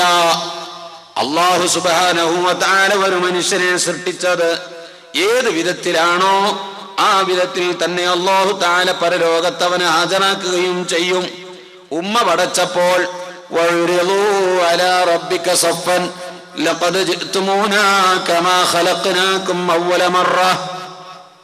അല്ലാഹു സുബ്ഹാനഹു വ തആല മഹ്ശറിലേക്ക് കൊണ്ടുവരുന്നത് ഖുർആനിന്റെ പല ഭാഗങ്ങളിലും പറഞ്ഞിട്ടുണ്ട്. ഉമ്മ നമ്മെ പ്രസവിക്കുമ്പോ ചേലാകർമ്മം ചെയ്യപ്പെട്ടുകൊണ്ടല്ല, ചെരുപ്പ് ധരിച്ചുകൊണ്ടല്ല, വസ്ത്രം ധരിച്ചുകൊണ്ടല്ല, എല്ലാ ആണിനെയും പെണ്ണിനെയും ഈ വിധത്തിലാണ് മഹ്ശറിലേക്ക് കൊണ്ടുവരുന്നത്. ബഹുമാനപ്പെട്ട ആയിഷ ബീവി റളിയല്ലാഹു അൻഹ പറയുന്നു, വാ ഫളിഹതാ യാ റസൂലല്ലാഹ്, വല്ലാത്ത വഷളത്തരം തോന്നുന്നു നബിയേ, ഞങ്ങളുടെ ഔറത്ത് മറ്റുള്ളവർ കാണുകയില്ലേ? ആയിഷ ബീവിന്റെ ചിന്ത അങ്ങനെയാ പോയത്. വസ്ത്രമില്ലെന്ന് പറയുമ്പോ ഔറത്ത് കാണുകയില്ലേ? അല്ലാഹുവിന്റെ റസൂല് പറഞ്ഞു, ആയിഷ, ഔറത്ത് നോക്കുന്ന സമയമല്ലത്. ആരെത്ര സൗന്ദര്യമുള്ള ഔറത്താണെങ്കിലും അവന്റെ ഔറത്തിലേക്ക് നോക്കിയിട്ട് അവന്റെ നഗ്നത നോക്കുന്ന സമയമല്ല. ഒരു മനുഷ്യനും മറ്റൊരാളുടെ ഔറത്ത് നോക്കുകയില്ല. ഓരോ നഫ്സും അവന്റെ സ്വന്തം കാര്യത്തിൽ തന്നെ വേജാറിൽ കടന്ന് എങ്ങനെയെങ്കിലും രക്ഷപ്പെടുമോ എന്ന് ചിന്തിക്കുന്ന, രക്ഷപ്പെടാൻ എന്ത് മാർഗമുണ്ടെന്ന് ചിന്തിക്കുന്ന, ഈ ഭീകരമായ അന്തരീക്ഷത്തിൽ മറ്റൊരാളായുറത്ത് നോക്കുകയില്ല ആയിഷ. ഇത് പറയുമ്പോൾ ഒന്ന് മനസ്സിലാക്കണം, എല്ലാ മനുഷ്യന്മാരും വസ്ത്രം ഉരിഞ്ഞുകൊണ്ടല്ല നിൽക്കുന്നത്. ഇബ്രാഹിം, പരലോകത്ത് ജനങ്ങളെ കൊണ്ടുവരുന്ന സമയത്ത്, ജനങ്ങളെ മഹ്ശറിലേക്ക് കൊണ്ടുവന്നാൽ ആദ്യമായി വസ്ത്രം ധരിപ്പിക്കുന്നത് ഇബ്രാഹിം നബി അലൈഹി ഇസ്ലാമിനാണ്. നബി സല്ലല്ലാഹു അലൈഹി വസല്ലമ മഹ്ശറിലേക്ക് വരുമ്പോൾ തന്നെ വസ്ത്രം ധരിച്ചുകൊണ്ടാ വരുന്നത്. അതിനുശേഷമുള്ള കഥയെ അവിടെ പറയേണ്ടതുള്ളൂ. അതാണ് അവ്വലുമായി യുക്സ. അള്ളാഹുവിന്റെ റസൂലിന് ശേഷം നബി സല്ലല്ലാഹു അലൈഹി വസല്ലമ തങ്ങൾ മഹ്ശറിലേക്ക് വരുമ്പോൾ തന്നെ വസ്ത്രം ധരിച്ചുകൊണ്ടാ വരുന്നത്. മഹ്ശറിൽ വന്നതിന് ശേഷം വസ്ത്രം ധരിപ്പിക്കുന്നതിൽ ആദ്യത്തേത് ഇബ്രാഹിം നബി അലൈഹിസ്സലാമാണ്. അള്ളാഹു അവന്റെ അമ്പിയാക്കളെ വസ്ത്രം ധരിപ്പിക്കും. സ്വാലിഹീങ്ങൾക്ക് വസ്ത്രമുണ്ടാകും, ഔലിയാക്കന്മാർക്ക് വസ്ത്രമുണ്ടാകും. എല്ലാവരും ഉടുത്തതും അഴിച്ചിട്ടിട്ടല്ല നിൽക്കുന്നത്. അള്ളാഹുവിന്റെ ഇഷ്ടദാസന്മാരായ മെഹബൂബീങ്ങളായ ആളുകൾക്ക് അള്ളാഹു വസ്ത്രം ധരിപ്പിക്കും. ആദ്യം ധരിപ്പിക്കുന്നത് ഇബ്രാഹിം നബി അലൈഹി ഇസ്ലാമിനാണെന്ന് പറഞ്ഞപ്പോൾ തന്നെ അതിനുശേഷം പിന്നെയും വസ്ത്രം വിതരണം ചെയ്യുന്ന സ്വഭാവം ഉണ്ടെന്ന് വരുന്നില്ലേ? അതേ ഹദീത്തിൽ തന്നെ പറഞ്ഞിട്ടുണ്ട്, സ്വാലിഹീങ്ങൾക്ക് വസ്ത്രമുണ്ടാകും, നഗ്നത മറച്ചുകൊണ്ട് നിൽക്കും. ആ കൂട്ടത്തിൽ അല്ലാഹു നമ്മെയും നമ്മുടെ ഭാര്യമാരെയും മക്കളെയും സഹോദരിമാരെയും ഉമ്മമാരെയും വേണ്ടപ്പെട്ടവരെ മുഴുവനും വസ്ത്രം ധരിച്ചു നിൽക്കുന്ന സ്വാലിഹീങ്ങളുടെ അണിയിൽ നിർത്തിത്തരുമാറാവട്ടെ. പ്രിയപ്പെട്ട സഹോദരങ്ങളെ, ആ നൃത്തം എത്ര കാലമാണ്? അല്ലാഹു സുബ്ഹാനഹു വ തആല തിരിഞ്ഞു നോക്കാത്ത നൃത്തമാണ്. കാന മിഖ്ദാറുഹു 50,000 സനത്തിൻ മിമ്മാ തഉദ്ദൂൻ. 50,000 കൊല്ലം എന്ന് പറഞ്ഞാൽ സൂര്യൻ ഉദിക്കുമ്പോഴല്ലേ കൊല്ലം മറിയുക. ദിവസങ്ങൾ മറിയണം, കൊല്ലം മറിയണമെങ്കിൽ ഇവിടെ രാവിലെ സൂര്യൻ ഉദിക്കുന്നു, വൈകുന്നേരം അസ്തമിക്കുന്നു. അസ്തമിച്ചാൽ രാത്രിയാകുന്നു. ഒരു രാത്രിയും ഒരു പകലും കഴിഞ്ഞു പോകുമ്പോൾ ഒരു ദിവസമാകുന്നു. ഇപ്പോൾ വഅദ് കഴിഞ്ഞു പോയിട്ട് 24 മണിക്കൂറായി. ഇന്നലെ നമ്മൾ ഇവിടുന്ന് പോയിട്ട് ഒരു രാവ് കഴിഞ്ഞു, ഒരു പകലും കഴിഞ്ഞു, ഒരു ദിവസം പിന്നിട്ടു. അങ്ങനെ ദിവസങ്ങൾ പിന്നിടണമെങ്കിൽ സൂര്യൻ ഉദിക്കുകയും അസ്തമിക്കുകയും ചെയ്യണ്ടേ? മഹ്ശറിൽ സൂര്യൻ ഉദിക്കുന്നോ അസ്തമിക്കുന്നോ നിന്ന നൃത്തമല്ലേ? പിന്നെ എങ്ങനെ അവിടെ ദിവസം മാറുന്നത്? പരലോകത്തിന്റെ ദിവസത്തിന്റെ ദൈർഘ്യം മനസ്സിലാക്കാൻ നമുക്ക് കഴിയില്ല. അവിടെ ദിവസങ്ങളുടെ എണ്ണം പറയാനും സാധ്യമല്ല. നമുക്ക് ഒരു ധാരണ കിട്ടാൻ വേണ്ടി ദുനിയാവിന്റെ കണക്ക് പറഞ്ഞു തന്നതാണ്. ദുനിയാവിലെ 50,000 കൊല്ലമാണ് മഹ്ശറിലെ ഒരു ദിവസം. ഒരു ദിവസമായി അവിടെ പരിഗണിക്കുന്നത്. അവിടെ രാവ് പകലില്ല, സൂര്യൻ അസ്തമിക്കലോ രാത്രിയാകലോ വൈകുന്നേരമാകുമ്പോ വിചാരണയൊക്കെ നിർത്തിവെച്ച് എല്ലാവരും കടന്നുറങ്ങും. പിറ്റേ ദിവസം രാവിലെ വീണ്ടും വിചാരണ തുടങ്ങും. മിനിഞ്ഞാന്നത്തെ ഫ്ലൈറ്റിന് കുറെ ആളുകൾ ഹജ്ജിന് കയറി, നാളത്തെ ഫ്ലൈറ്റിന് കുറെ ആളുകൾ പോകാനുണ്ട് എന്ന് പറയും പോലെ ഇന്നലത്തെ വിചാരണ പൂർത്തിയായി കുറെ ആളുകൾ സ്വർഗത്ത് പോയി. ഇന്ന് രാത്രി വിശ്രമം കിടന്നുറങ്ങുന്നു, നാളെ വിചാരണ നടക്കുന്നു. അങ്ങനെയെല്ലാം രാവില്ല പകലില്ല, ഒരേ നിലപാടാണ്. അങ്ങനെ നിലപാട് വരുമ്പോ അവിടുത്തെ സമയത്തിന്റെ ദൈർഘ്യത്തിന്റെ ഏകദേശം ഒരു രൂപം, ഒരു ഭാവന കിട്ടാൻ വേണ്ടി അല്ലാഹു തആല പറയുന്നു, ദുനിയാവിലെ 50,000 കൊല്ലം കഴിയുമ്പോഴാണ് മഹ്ശറിൽ ഒരു ദിവസം കഴിയുന്നത് എന്ന് പറഞ്ഞാൽ ഒരു ദിവസത്തിന്റെ ദൈർഘ്യം അത്രയാണ്. ഇത് എത്ര കാലം നിൽക്കേണ്ടി വരുമെന്ന് ഫിനിഷിംഗ് ഡേറ്റ് പറഞ്ഞിട്ടില്ല. എത്ര കാലേ നിൽക്കേണ്ടി വരുള്ളൂ, എത്രയാണോ ആ നൃത്തത്തിന്റെ കണക്ക് അള്ളാഹുവിനെ അറിയൂ. നിൽക്കുന്ന നൃത്തത്തിൽ ആദം നബി അലൈഹിസ്സലാമിനെ അല്ലാഹു തആല സൃഷ്ടിച്ച് ഭൂമിയിലേക്ക് പറഞ്ഞയച്ച് ആദം നബി അലൈഹിസ്സലാം വഫാത്തായി പോയി. വേറെ കുറെ അമ്പിയാക്കന്മാര് വന്നു. നൂഹ് നബി അലൈഹിസ്സലാം വന്നു, മൂസാ നബി അലൈഹിസ്സലാം, ഈസാ നബി അലൈഹിസ്സലാം വന്നു. കുറെ കാലങ്ങൾക്ക് ശേഷം അഷ്റഫുൽ ഖൽഖ് തങ്ങൾ വന്നു. അള്ളാഹുവിന്റെ റസൂൽ 63 കൊല്ലം ജീവിച്ചു വഫാത്തായി പോയിട്ട് 1400 ചില്ലാനും കൊല്ലം കഴിഞ്ഞു. ആദം നബി അലൈഹിസ്സലാം മുതൽ ഇവിടെ പ്രസംഗിച്ചു കൊണ്ടിരിക്കുന്ന നമ്മുടെ ഈ നിമിഷം വരെ 10,000 കൊല്ലം ആയിട്ടില്ല. ആദം നബി വന്നിട്ട് എത്ര കൊല്ലം? 10,000 കൊല്ലായിട്ടില്ല. ഈ കാലഘട്ടത്തിനിടയിൽ ഒരു തുള്ളി വെള്ളം കുടിച്ചിട്ടില്ലെങ്കിൽ എന്താണ് സ്ഥിതി? 24 മണിക്കൂർ വെള്ളം കുടിക്കാതെ നിൽക്കാൻ കഴിയുമോ? ഒരാഴ്ച വെള്ളം കുടിക്കാതെ ജീവിക്കാൻ കഴിയുമോ നമുക്ക്? പൊരിഞ്ഞ വെയിലത്ത് നല്ല ചുട്ടുപൊള്ളുന്ന റോഡില് അല്ലെങ്കിൽ പാറയിലോ മാർബിളിന്റെ മുകളിൽ 1 മണിക്കൂർ സമയം നിൽക്കാൻ നമുക്ക് കഴിയുമോ? 10 മണിക്കൂർ വെള്ളം കുടിക്കാതെ നിൽക്കാൻ പറ്റുമോ? 50,000 കൊല്ലം ഒരു മുറുക്ക് വെള്ളം കുടിക്കാതെ ഭക്ഷണമില്ലാതെ നിന്ന നൃത്തത്തിൽ നിൽക്കുമ്പോൾ ചുറ്റുഭാഗത്തും മലക്കുകൾ കൂടിയിട്ടുണ്ട്. സർവ മലക്കുകളെയും അല്ലാഹു ഹാജരാക്കി. ആ മനുഷ്യൻ ചെയ്തിരിക്കുന്ന തെറ്റുകുറ്റങ്ങൾ എന്തോ, നാം ഓരോരുത്തരും ചെയ്ത നന്മകളും തിന്മകളും എന്തെല്ലാം ഉണ്ടോ അതെല്ലാം ഹാജരാണ്. സർവ അമലുകളും തെറ്റുകളും ഹാജരാണ്. അത് ചെയ്ത സമയം ഹാജരാക്കും, ചെയ്ത സ്ഥലം, ചെയ്ത കാലം. അതിന് സാക്ഷികളായവർ മലക്കുകളുണ്ട്. നാം നന്മയും തിന്മയും ചെയ്തതിന് അംബിയാഇന്റെ പ്രവർത്തനമില്ലേ? ഒരു നബിയുടെ ഉപദേശമല്ലേ നാം നന്നായത്? ആ പ്രവാചകനെ കൊണ്ടുവന്ന് നിർത്തിയിട്ടുണ്ട്, മലക്കുകളെ കൊണ്ടുവന്ന് നിർത്തിയിട്ടുണ്ട്. എന്തെല്ലാം തൊണ്ടി സാധനങ്ങൾ അടക്കമുണ്ട്. വിഗ്രഹാരാധനകൾ നടത്തിയവർ, അല്ലാഹു അല്ലാത്തതിനെ ആരാധിച്ചവർ ആ വസ്തുക്കളെ ഹാജരാക്കുന്നു, വിഗ്രഹങ്ങളെ ഹാജരാക്കുന്നു, കരിങ്കല്ലുകളെ ഹാജരാക്കുന്നു. എല്ലാ വസ്തുക്കളെയും ഹാജരാക്കിയിട്ടുണ്ട്. നിഷേധിക്കാൻ ഒരാൾക്ക് കഴിയില്ല. ഈ നൃത്തം അങ്ങനെ നിന്ന് നിന്ന് നിന്ന് വിഷമിച്ചു നിൽക്കുമ്പോൾ എല്ലാ ജനങ്ങളും കൂടി പറയും, നമുക്കൊന്ന് പോയി നോക്കാം. ആദം നബി അലൈഹി ഇസ്ലാമിനോടൊന്ന് പറഞ്ഞു നോക്കാം. ബഹുമാനപ്പെട്ട ആദം നബിയെ, അങ്ങ് ഞങ്ങളുടെ വാപ്പയല്ലേ? അൻതാബുനാബുൽ ബശർ, ഞങ്ങളുടെ വാപ്പയാണ്, മനുഷ്യകുലത്തിന്റെ വാപ്പയാണ്.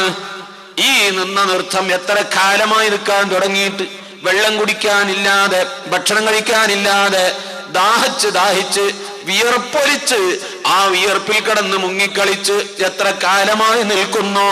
ചുട്ടുപൊള്ളുന്ന ചെമ്പിന്റെ മുകളിൽ, പഴുത്തു നിൽക്കുന്ന ലോഹത്തകിടിന്റെ മുകളിൽ ചെരുപ്പ് ധരിക്കാതെ നിന്ന് വിഷമിച്ചു പോയി. ഞങ്ങൾ ഇവിടെ നിന്ന് വിചാരണ ചെയ്ത് സ്വർഗത്തിലേക്കോ നരകത്തിലേക്കോ എവിടത്തേക്ക് വേണമെങ്കിലും ആക്കിക്കോട്ടെ, ഇവിടെ നിൽക്കാൻ വയ്യ, റബ്ബിനോട് ഞങ്ങൾ ഒന്ന് വിചാരണ ചെയ്യാൻ പറയൂ. ആദം നബി അലൈഹി സ്വലാം പറയുന്നു, ഇന്ന റബ്ബി ഖദ് ഗളബൽ യൗമ ഗളബൻ ശദീദൻ ലം യഗ്ളബ് മിത്ലഹു ഖബ്ലഹു. എന്റെ റബ്ബ് ഇന്നത്തെ പോലെ മുമ്പൊരിക്കലും എന്നോട് ദേഷ്യം പിടിച്ചിട്ടില്ല. അതുകൊണ്ട് ഞാൻ വല്ലാത്ത വേജാറിലാണ്.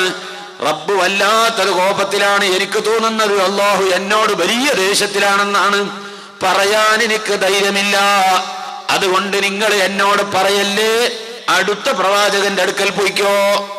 ഓരോ പ്രവാചകന്മാരുടെ അടുക്കലേക്കും ഇവിടുന്ന് സാധാരണ കേട്ടുപരിചയമുള്ളത് കൊണ്ട് ഞാൻ വിശദീകരിക്കുന്നില്ല. ഓരോ നബിമാരുടെ അടുക്കലേക്കും വിടും. മൂസാ നബി അലൈഹി സ്വലാമും പറയും, ഇബ്രാഹിം നബി അലൈഹി സ്വലാമും, നൂഹ് നബി അലൈഹി സ്വലാമും, ഈസാ, എല്ലാ പ്രവാചകന്മാരുടെ അടുക്കലും പോകും. എല്ലാവരും ഇതുപോലെ പറയും, നിങ്ങൾ എന്നോട് പറയല്ലേ, എനിക്ക് റബ്ബിനെ സമീപിക്കാൻ സാധ്യമല്ല, എനിക്ക് പേടിയാകുന്നു, റബ്ബ് എന്നോട് ദേഷ്യം പിടിച്ചു നിൽക്കുകയാണ് എന്ന് പറഞ്ഞ് എല്ലാവരും കൈമലർത്തുമ്പോൾ അവസാനത്തെ പ്രതീക്ഷ ബഹുമാനപ്പെട്ട അഷ്റഫുൽ ഖൽഖ് നബിയുനാ റസൂലുള്ളാഹി സ്വല്ലല്ലാഹു അലൈഹി വസല്ലം തങ്ങളുടെ അടുക്കൽ പോകും. അല്ലാഹുവിന്റെ റസൂലിന്റെ അടുക്കൽ പോകും. ആദ്യം തന്നെ അങ്ങ് പോയാ പോരെ? നമുക്കറിഞ്ഞൂടെ ആദം നബിയുടെ അടുത്ത് പോയിട്ട് കാര്യമില്ലെന്ന് നമുക്ക് പറഞ്ഞു തന്നത് നബി സല്ലല്ലാഹു അലൈഹി വസല്ലം തങ്ങളല്ലേ? അത് സത്യവുമല്ലേ? സഹീഹുൽ ബുഖാരിയിൽ ഉണ്ടല്ലോ ഈ ഹദീസ്. ഇത് സഹീഹുൽ ബുഖാരിയുടെ ഹദീസാണ്. എല്ലാ ജനങ്ങളും ആദം നബിന്റെ അടുക്കൽ പോകും, ഫലം കിട്ടൂല മക്കളെ. ഇബ്രാഹിം നബിന്റെ അടുക്കൽ പോകും, ഒരു ഫലം ഉണ്ടാവില്ല. സർവ്വ നബിമാരുടെ അടുക്കലും പോകും, ഒരു ഫലം ഉണ്ടാകില്ല. അവസാനം എന്റെ അടുക്കൽ വരും, അപ്പോഴേ ഫലപ്പെടുകയുള്ളൂ. അഡ്വാൻസായി നബി സല്ലല്ലാഹു അലൈഹി വസല്ലം നമുക്ക് പറഞ്ഞു തന്നിരിക്കുകയാണ്. പരലോകത്ത് ആദ്യം തന്നെ റസൂലുള്ളാഹിന്റെ അടുക്കൽ അങ്ങ് പോയാ പോരെ? പോയിട്ട് കാര്യമില്ലെന്ന് നേരത്തെ റസൂലുള്ള പറഞ്ഞു തന്നില്ലേ? പിന്നെ എന്തിനു മറ്റുള്ളവരുടെ അടുക്കൽ പോയി? എന്താണ് ഇതിന്റെ മറുപടി? എല്ലാ അമ്പിയാക്കന്മാരുടെ അടുക്കലേക്കും പോകുന്നത് നമ്മളല്ല പോണത്, ഉമ്മത്ത് മുഹമ്മദിയത്തല്ല പോണത്. ആദം നബി അലൈഹി സ്വലാമിന്റെ അനുയായികൾ പറയും, നമുക്കൊന്ന് പോയി നോക്കുക, നമ്മുടെ വാപ്പല്ലേ ഇവിടെ. ആ അനുയായികൾ ആദം നബിയെ സമീപിക്കും. ഓരോ അമ്പിയാഇന്റെ അനുയായികളും അവരവരുടെ പ്രവാചകന്മാരെ സമീപിക്കും. അവസാനം ഉമ്മത്ത് മുഹമ്മദിയത്ത് പറയും, കാര്യമില്ല, ഞങ്ങളുടെ നേതാവ് അഷ്റഫുൽ ഖൽഖ് റസൂലുള്ളാഹി സ്വല്ലല്ലാഹു അലൈഹി വസല്ലം തങ്ങളെ സമീപിക്കാം, തങ്ങളെടുക്കൽ പോയി നോക്കാം. പോകും, കാര്യം നടക്കുകയും ചെയ്യും. നമ്മൾ പോണില്ല, അവരാണ് പോകാൻ ധൃതി കാണിക്കുന്നത്. അവര് പറയുന്നു നമുക്കൊന്ന് പോയി നോക്കാമെന്ന്. അവസാന ഘട്ടത്തിലാണ് നാം പോകുന്നത് അഷ്റഫുൽ ഖൽഖിന്റെ മുമ്പിലേക്ക്. അനലഹാ, തങ്ങളോട് ചെന്ന് പറയുമ്പോ അതിനർഹതപ്പെട്ടവൻ ഞാൻ തന്നെയാണ്, ഞാൻ തന്നെയാണ് അതിനർഹതപ്പെട്ടത്, ആ പണി ഞാനാണ് ചെയ്യാൻ അർഹതപ്പെട്ടത്. ബഹുമാനപ്പെട്ട നബി സല്ലല്ലാഹു അലൈഹി വസല്ലം തങ്ങൾ അള്ളാഹുവിന്റെ അടുക്കൽ പോകുന്നു. റബ്ബിനോട് പറയുന്നു, ഈ ഉമ്മത്തിനെ വന്ന് ശഫാഅത്ത്. തങ്ങൾ പോയിട്ട് അർശിന്റെ താഴ്ഭാഗത്ത് സുജൂദിൽ കിടക്കുന്നു. സുജൂദിലേക്ക് അങ്ങ് വീഴുന്നതോടുകൂടി അല്ലാഹു തആല പറയുന്നു,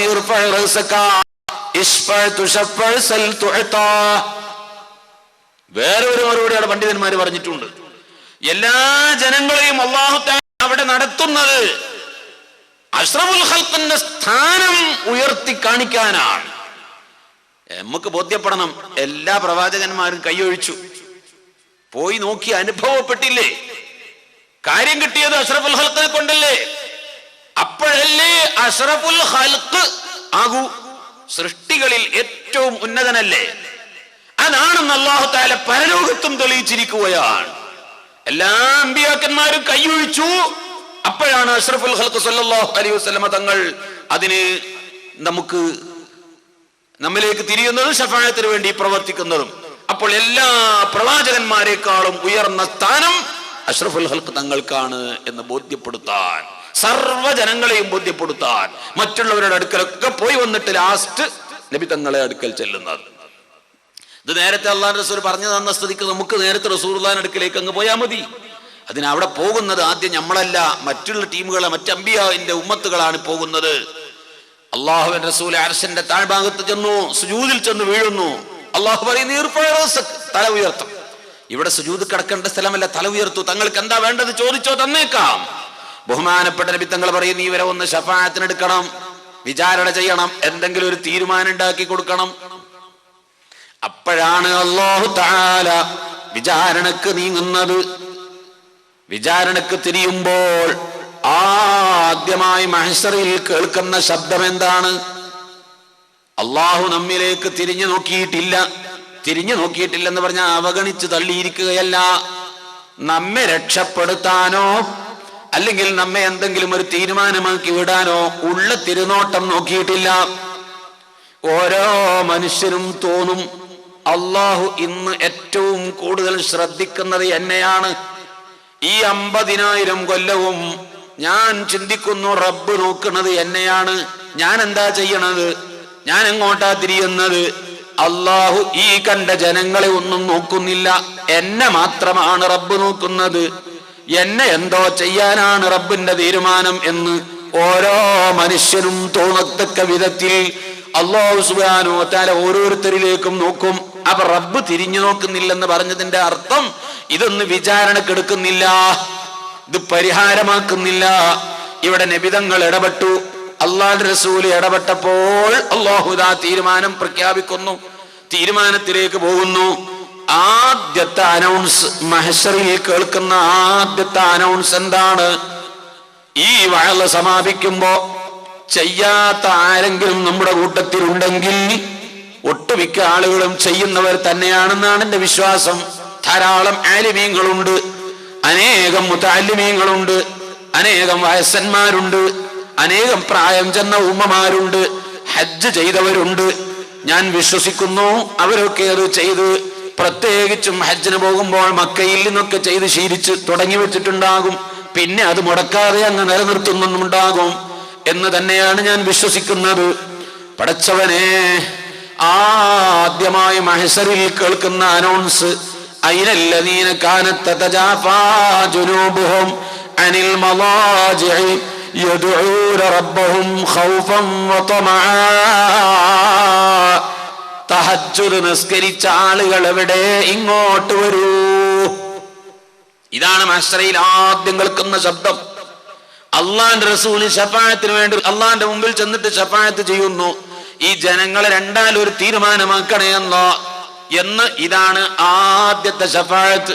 ഈ ശഫാഅത്ത് ആർക്കെല്ലാം കിട്ടും? അബൂജാഹിലിനും കിട്ടും. വിചാരണക്കെടുക്കണമെന്നല്ലേ പറയുന്നത്? അതെല്ലാവർക്കും ലഭിക്കും, സർവ്വജനങ്ങൾക്കും ലഭിക്കും. ആ ശഫാഅത്തല്ല നമ്മൾ ചോദിക്കുന്നത്. ബാങ്ക് വിളിച്ചു കഴിഞ്ഞാൽ അല്ലാഹുവിനോട് നമ്മൾ ചോദിക്കുന്നില്ലേ? اللهم رب هذه الدعوة التامة والصلاة القائمة آت سيدنا محمدا الوسيلة والفضيلة والدرجة الرفيعة وابعثه مقاما محمودا الذي وعدته وارزقنا شفاعته. അള്ളാഹുവിന്റെ റസൂലിന്റെ ശഫാഅത്ത് ഞങ്ങൾക്ക് തരണേ അല്ലാഹ് എന്ന് ചോദിക്കുന്ന ശഫാഅത്ത് ഇതല്ല. ഇത് ചോദിക്കാതെ തന്നെ കിട്ടും. ഇത് അബൂജഹലിനും കിട്ടും, ഉത്ബത്തിനും വലീദിനും ശൈബത്തിനും കിട്ടും, മറുവശത്ത് മുഅ്മിനീങ്ങൾക്കും കിട്ടും. അള്ളാഹുവിന്റെ റസൂൽ ആവശ്യപ്പെടുന്നത് ഇത് വിചാരണക്കെടുക്കണമെന്നാണ്. നാം ചോദിക്കുന്ന ശഫാഅത്ത് അതല്ല താനും. അത് ഇൻഷാ അല്ലാഹ് പിന്നീട് പറയാം. ബഹുമാനപ്പെട്ട പ്രിയപ്പെട്ട മുഅ്മിനീങ്ങളെ, റസൂലുള്ളാഹി പറയുന്നു, ആദ്യത്തെ അനൗൺസ് തഹജ്ജുദ് നിസ്കരിച്ചവരെവിടെ? ഇങ്ങോട്ട് വരൂ. വഹും ഖലീൽ. കുറച്ച് ആളുകളെ ഉണ്ടാകൂ. അവര് മഹ്ശറയുടെ അപ്പുറത്തുനിന്നും 4 ഭാഗങ്ങളിൽ നിന്നും ഇങ്ങോട്ട് ഒരുമിച്ച് കൂടിയിട്ട് കുറഞ്ഞ ആളുകൾ ഒരു സംഘമായിട്ട് ഇങ്ങോട്ട് വരും.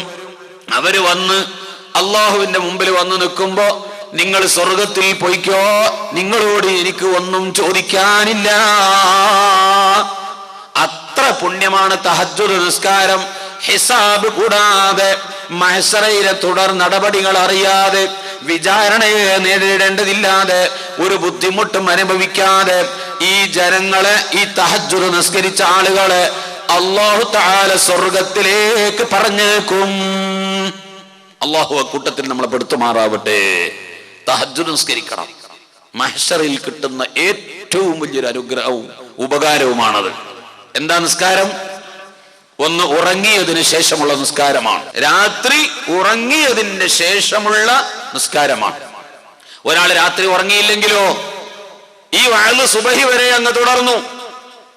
കസേരയിൽ ഇരുന്ന് ഉറങ്ങുന്ന ആളുകൾക്ക് തഹജ്ജുദ് നിസ്കരിക്കാം. സുബഹിക്ക് മുമ്പ് 2 റക്അത്ത് നിസ്കരിക്കാൻ അവസരം കിട്ടിയാൽ. ഉറങ്ങാതെ വഅദ് പറയുകയും കേൾക്കുകയും ചെയ്യുന്നവർക്ക് സുബഹിന്റെ വാങ്ക് അങ്ങ് കേട്ടു, വഅദ് നിർത്തി, തഹജ്ജുദില്ല. ഉറങ്ങിയാലേ തഹജ്ജുദുള്ളൂ. ഉറങ്ങി എഴുന്നേറ്റതിന് ശേഷം ഏറ്റവും നല്ലത് രാത്രി ഒരു 12 മണിക്ക് ശേഷമാകലാണ്. രാത്രി 8 മണിക്ക് ഉറങ്ങി, 9 മണിക്ക് ഉറങ്ങി, 10 11 മണിക്ക് ഉണർന്നു, അയാൾക്ക് തഹജ്ജുദ് നിസ്കരിച്ചുകൂടെ? തഹജ്ജുദ് നിസ്കരിക്കുന്നതിന് വിരോധമില്ല. പക്ഷേ ഏറ്റവും പുണ്യം ഒരു 12 മണിയെങ്കിലും കഴിയണം. ഏറ്റവും നല്ലത് അങ്ങനെയാണ്. കുറച്ചുകൂടി നല്ലത് രാത്രിയുടെ അവസാന ഭാഗത്തേക്കാകലാണ്. ഏറ്റവും ശ്രേഷ്ഠത സുബഹിക്ക് അല്പം മുമ്പ് എഴുന്നേറ്റ് വുളു ചെയ്ത് തഹജ്ജുദ് നിസ്കരിച്ചുകൊണ്ട് സുബഹി ബാങ്കിനെ കാത്തിരിക്കുന്ന രംഗമാണ് തഹജ്ജുദ് നിസ്കാരത്തിൽ ഏറ്റവും പുണ്യമുള്ള രൂപം. ആ തഹജ്ജുദ് നിസ്കാരം, ഉറങ്ങി എഴുന്നേറ്റ് നിസ്കരിക്കുന്ന നിസ്കാരം, നമുക്ക് ഉറക്കം ഉണരാൻ മാർഗമില്ല. ഉണരണമെന്ന് വിചാരിച്ചാ കിടക്കുന്നത്, പക്ഷേ ഉണരുന്നില്ല. എന്തു ചെയ്യാനാണ് ഉസ്താദേ? ഉറക്കം ഉണരുന്നില്ല. എന്തെല്ലാം ഉപകരണങ്ങൾ നമ്മുടെ വീടുകളിൽ വാങ്ങിവെച്ചിട്ടുണ്ട്. എത്ര കാശ് മുടക്കി എന്തെല്ലാം ഉപകരണങ്ങൾ വാങ്ങിയിട്ടുണ്ട്. അത്രയൊന്നും വിലയില്ലല്ലോ ഒരു ടൈമീസ് വാങ്ങാൻ, ഒരു അലാറം അടിച്ച് ശബ്ദമുണ്ടാക്കുന്ന യന്ത്രം വാങ്ങാൻ. അത്രയൊന്നും കാശ് വേണ്ടല്ലോ. മൊബൈൽ ഫോണിൽ അലാറ സൗകര്യങ്ങളില്ലേ? എന്തെല്ലാം സംവിധാനമുള്ള മൊബൈൽ ഉണ്ട്. സുബഹിക്ക് അല്പം മുമ്പ് വിളിച്ചുണർത്താൻ പറ്റിയ ഒരു അലാറം വെച്ചുകൊണ്ട്, അതിനത് തലന്റെ ചുവട്ടിലാ വെച്ചാൽ തന്നെ ആ കിടക്കുന്നിടത്ത് കിടന്നിട്ട് അതങ്ങ് ഓഫാക്കി പിന്നെയും കിടന്നുറങ്ങും ചെയ്യും. അലാറം വെച്ചിട്ട് എന്താ കാര്യം? കുറച്ച് ദൂരത്ത് വെക്കണം. ശല്യം ചെയ്യുന്ന വിധത്തിലുള്ള ശബ്ദവും വേണം. കിടക്കാൻ സമ്മതിക്കരുത്. അത് പിന്നെയും പിന്നെയും പിന്നെയും അടിച്ചുകൊണ്ടേയിരിക്കണം. അപ്പോൾ എഴുന്നേൽക്കും. എഴുന്നേറ്റിട്ട് ദൂരത്തുള്ള ആ ശല്യം തീർക്കാൻ അവിടെ ചെന്നുകൊണ്ട് ഓഫാക്കാൻ എഴുന്നേറ്റ് കഴിഞ്ഞാൽ അവിടെ ചെന്ന് ഓഫാക്കി തിരിച്ചു വരുമ്പോഴേക്ക് പടച്ചവനെ തഹജ്ജുദിന്റെ സമയമല്ലേ, നാളെ പരലോകത്ത് ഹിസാബ് കൂടാതെ സ്വർഗത്തിലേക്ക് പോകാൻ പറ്റിയ അമലല്ലേ തഹജ്ജുദ്. ആ തഹജ്ജുദ് നിസ്കാരം നിർവഹിച്ചു കഴിഞ്ഞാൽ എന്തൊരു നേട്ടമാണ് കിട്ടാനുള്ളത് എന്നാലോചിക്കാനുള്ള ഒരു ടൈം നമുക്ക് കിട്ടും. അതാലോചിക്കുമ്പോ പിന്നെ കിടന്നുറങ്ങാൻ തോന്നൂല. ഉടനെ തന്നെ ചെന്ന് കണ്ണും മുഖവും കഴുകിയാൽ അവന്റെ ഉറക്കമങ്ങ് പോകും. ഒരു 4 അടി അങ്ങോട്ടും ഇങ്ങോട്ടും നടന്നാൽ ശരിക്കും ഉറക്കം പോയി. തഹജ്ജുദ് നിസ്കരിച്ചുകൊണ്ട് ആ പാതിരാവിൽ ഏകാന്ത ഹൃദയത്തോടു കൂടി അല്ലാഹുവിലേക്ക് കൈമലർത്തി പ്രാർത്ഥിക്കാം. ദോഷങ്ങൾ പൊറുക്കാൻ കരയാൻ പറ്റിയ ഏറ്റവും നല്ല ടൈം, ദുആക്ക് ഉത്തരം കിട്ടുന്ന ഏറ്റവും നല്ല ടൈം ആ സമയത്ത് വബിൽ അസ്ഹാരിഹും യസ്തഗ്ഫിറൂൻ. പാതിരാ സമയത്തിരുന്നു കൊണ്ട് അല്ലാഹുവിനോട് പാപമോചനം തേടി കരയാൻ നമുക്ക് സാധിക്കണം. ഈ വഅലിന്റെ വിജയം പറയുന്ന എനിക്കും കേൾക്കുന്ന നിങ്ങൾക്കും തഹജ്ജുദ് നിസ്കരിക്കാത്ത വല്ല ആണും പെണ്ണും ഈ കൂട്ടത്തിലുണ്ടെങ്കിൽ ഈ വഅല് കൊണ്ട് കിട്ടുന്ന ഏറ്റവും വലിയ അനുഗ്രഹം നാളെ മഹ്ശറാവൻ സഭയിൽ വിചാരണ കൂടാതെ രക്ഷപ്പെടാൻ പറ്റിയ അമലാകുന്ന തഹജ്ജുദ് നിലനിർത്താൻ ഈ സദസ്സ് നമുക്ക് അല്ലാഹു കാരണമാക്കി തരുമാറാവട്ടെ. ഇവിടുന്ന് അങ്ങോട്ട് ഇനി തഹജ്ജുദ് നിസ്കാരം മുടക്കരുത്. സുബഹിക്ക് അല്പം മുമ്പ് എഴുന്നേൽക്ക്. രാത്രി കുറച്ച് നേരത്തെ കിടന്നുറങ്ങിയാൽ മതി. എന്നാ ഇതൊന്നൊരു പ്രശ്നവുമില്ല. ഇത് കിടന്നുറങ്ങുന്നത് എപ്പോഴാണ്? 12 മണിക്ക് വിളിച്ചു നോക്കിയാലും ആള് ഹയാത്തോടുകൂടി നടക്കുകയാണ്. 1 മണിക്ക് മൊബൈലിൽ നിന്ന് അടിച്ചു നോക്കിയാലും ആള് വളരെ സന്തുഷ്ടനാണ്.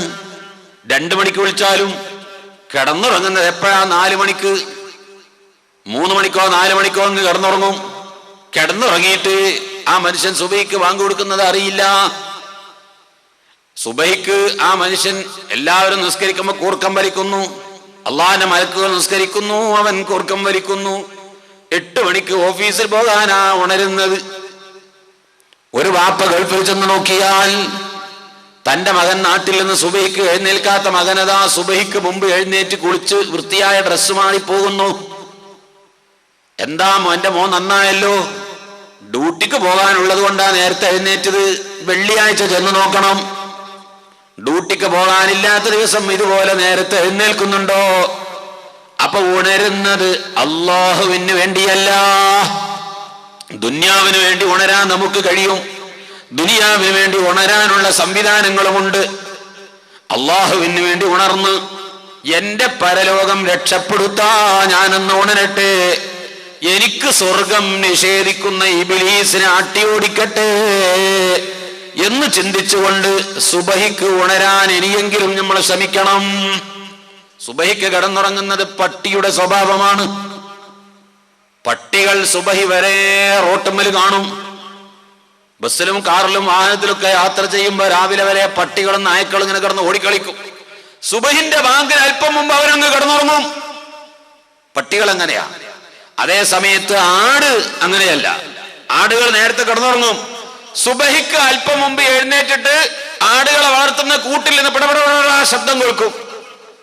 അവൻ ആ തല കിടന്ന് അടിക്കുന്നത് കൊണ്ട് ആ ചെവികൾ രണ്ടും തമ്മിലടിക്കുന്ന ശബ്ദം കൂട്ടിൽ നിന്ന് എഴുന്നേറ്റ് നിന്ന് തലയൊക്കെ ഒന്ന് കുടഞ്ഞ് ഉറക്കൊക്കെ ശരിക്കൊന്ന് ഉണർന്ന് സുബഹിക്ക് മുമ്പ് കൂടുകളിൽ നിന്ന് ഉണർന്നിട്ട് എഴുന്നേൽക്കുന്ന ജീവിയാണ് ആട്. വളരെ വലിയ ബർക്കത്തുള്ള ജീവിയാ. ആടിന് മേക്കാത്ത അമ്പിയാക്കന്മാരാരുള്ളത്? ബർക്കത്തുള്ള ജീവിയാണ് ആട്. ആടിന്റെ സ്വഭാവമാണ് നമുക്ക് വേണ്ടത്. അതുകൊണ്ടാണല്ലോ ആടിനെ എല്ലാ അമ്പിയാക്കന്മാരും ആടിനെ മേക്കാൻ പോയല്ലോ. ഒരു ബർക്കത്തുള്ള ജീവി തന്നെയാണ്. അമ്പിയാവിന് മേക്കാൻ അള്ളാഹു നിശ്ചയിച്ചു കൊടുത്ത ജീവി എന്നതുകൊണ്ട് തന്നെ ബർക്കത്തുള്ള ജീവിയാണ്. സുബഹിക്ക് മുമ്പ് ഉണരും. അത് വീട്ടിലുണ്ടായാലും വലിയ ബർക്കത്താ. അതേസമയം പട്ടികളോ തീരെ ഒരു ബർക്കത്തില്. ഇബ്ലീസ് തുപ്പിയതിൽ നിന്ന് പഠിച്ചതല്ലേ.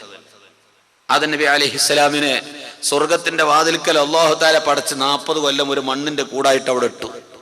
അന്ന് ഇബ്ലീസ് എന്നുള്ള പേര് വന്നിട്ടില്ലല്ലോ. ഈ ചങ്ങാതി മലക്കുകളുടെ ഉസ്താദല്ലേ. മലക്കുകളുടെ ഉസ്താദായ ഇവൻ സ്വർഗത്തിലേക്ക് ഇങ്ങനെ പോയി വരികയൊക്കെ ചെയ്യുമ്പോ ആ സ്വർഗത്തിന്റെ പടിവാതിൽക്കൽ ഒരു മനുഷ്യൻ കിടക്കും. ഇതാണിപ്പോ അള്ളാഹ് പടക്കാൻ പോകുന്ന ആള് എന്ന് പറഞ്ഞ് കാർക്കിച്ച് തുപ്പി. ആ തുപ്പിയത് ഇങ്ങനെ നുള്ളിയെടുത്തിട്ട് അതങ്ങ് വലിച്ചെറിഞ്ഞിട്ട് അതുകൊണ്ട് ആ നായനെ സൃഷ്ടിച്ചത്. അതാണത്രേ നമ്മുടെ പുക്കിളിന്റെ ഭാഗത്തൊരു കുഴി വന്നത്, അവിടെയാണ് അവൻ തുപ്പിയത്.